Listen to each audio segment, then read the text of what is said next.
Okay, so if you want to have a go at this question, you can pause. But the answer will start in about 10 seconds.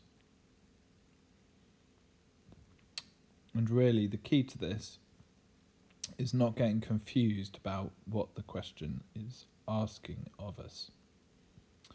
We're going to start with the definition of having distinct real roots, which is the discriminant is greater than 0. And then we make the substitution for the discriminant. Confusing here because there's an a both before and after the substitution. With a minus 1, we see our term a on the right hand side must be brought over. So when we expand and factorise, we find that the factors are the same.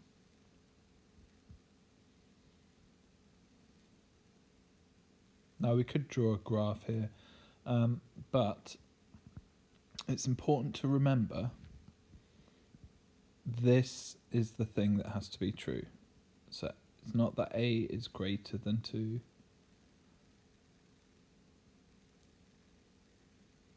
And a square number is always greater or equal to 0. If a minus 2 is negative, then we're timesing a negative by itself, so it becomes positive. So for it to be equal to 0, a must be equal to 2.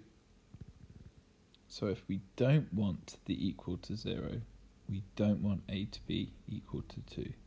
So as long as a is not 2, we have distinct real roots. It's quite a nice short one, that one.